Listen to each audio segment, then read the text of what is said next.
Life coach, executive coach, career coach, mentor, counselor, psychologist. It's very confusing out there. Let's try to bring some light into this one. First time on my channel, make sure to hit the subscribe and the bell button so you don't miss any of the career management tips. It is true, there's so many different coaches out there that it's very hard to make a distinction, let alone to select the one that could be right for you. We got the life coaches, we got the executive coaches, career coaches, we got mentors, we got counselors and consultants and many more. We even got psychologists who are also participating in the career management topics. So which one should you choose? Or should you choose any of them? Why would you need a coach? My answer is you need a coach, and a coach can be very beneficial to you. And why is this? You can take the basic example of a fitness coach. If you subscribe to one, you are opting away from your kind of self-practice and basically following your own level of discipline. You sign up to a coach, and that coach will put targets, will advise you, guide you, train you to become a better sports person.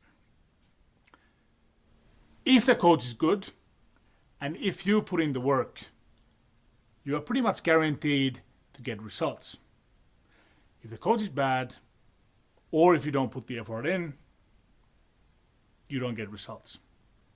So pre-requirement is a good coach, qualified coach, your motivation and effort, and you get the ROI.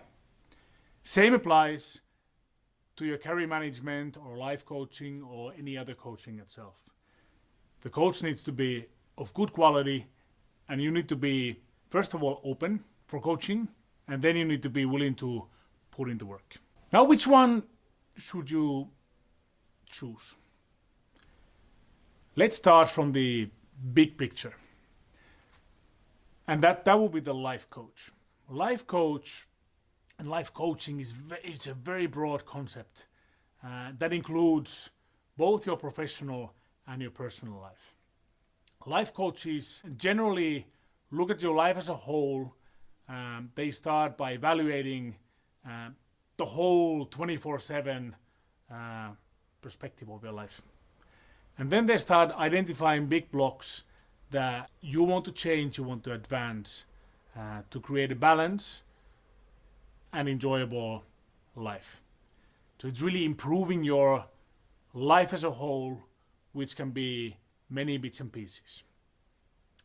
Now, life coaching doesn't go deep. It's more of a holistic view, and it's also based a lot on like much of coaching, it's based on listening.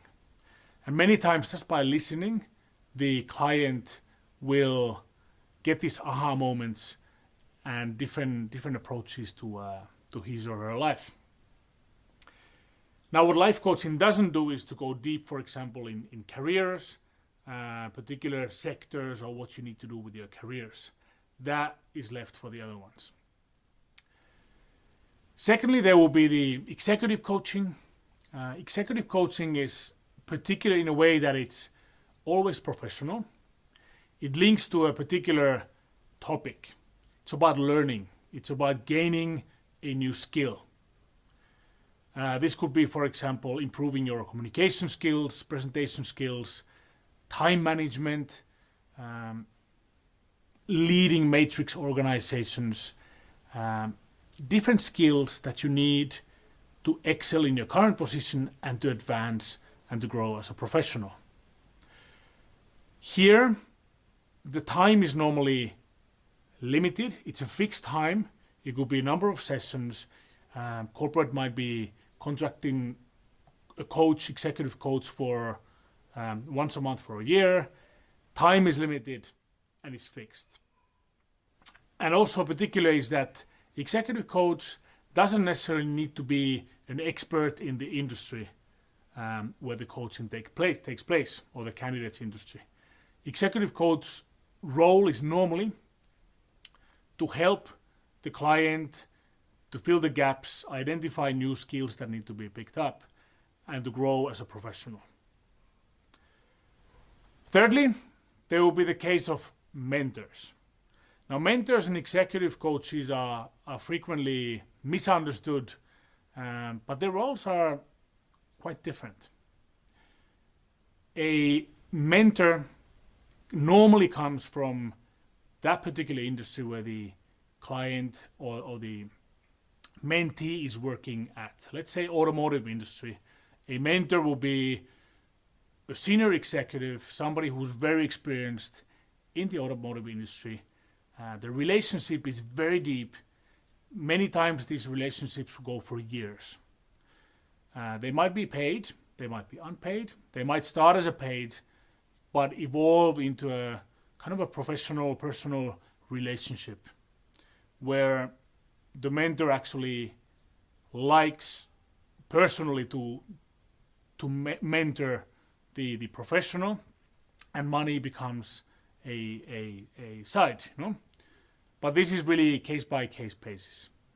So they're senior, they come from the industry, they go deep, the relationship goes very deep, and it's many times about the professional advancement, professional career, linking to Carey Coaching.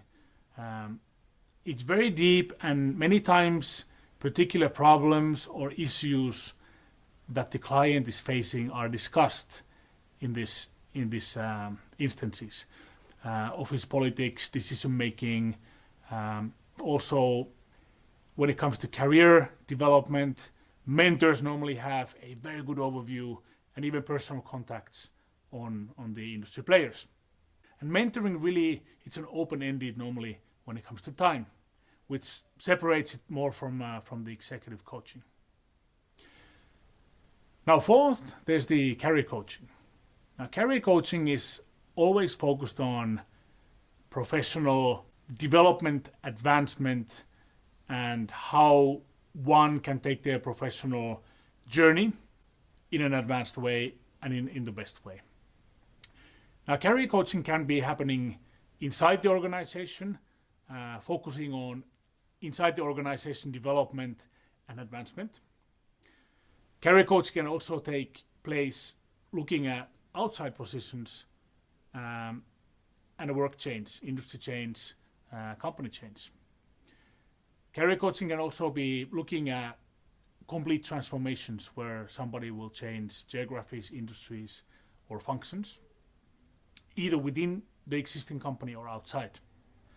So these are the kind of bigger change processes in Carey Coaching, or they can be ad hoc themes like contract negotiations, or let's build and fix my personal brand, or how do I work with headhunters? How do I do particular things that might take 1 or 2 sessions to fix? So time-wise, it can be a longer period. We're talking about a few months, some months, or it can be ad hoc questions.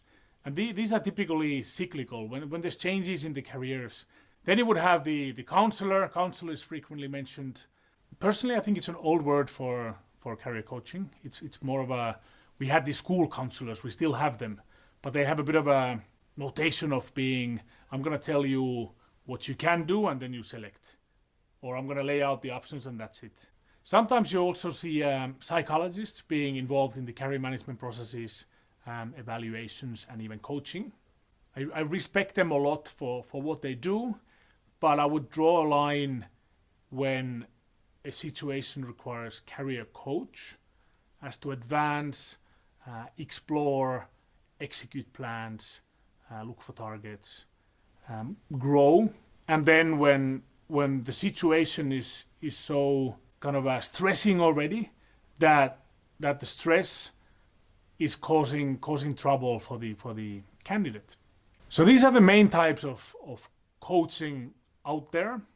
There's plenty of more with different word variations, what they are called, but they pretty much fall under these main categories. Coaching is useful. Different types of coaching is good for different types of circumstances. You need to identify which one fits for you at this point. I mean, many people they got their fitness coach, they have their career coach, and then work might be providing them with an executive coach or a mentor. So you're going to have multiple coaches in parallel depending on the situation of your life, and privately and professionally. So they're useful. Pick the right ones. Make sure they have the competency on their particular coaching area. Make sure they have a track record to show that the competency has been applied. And make sure they have the EQ and their personal style which you can relate to and you can be comfortable with.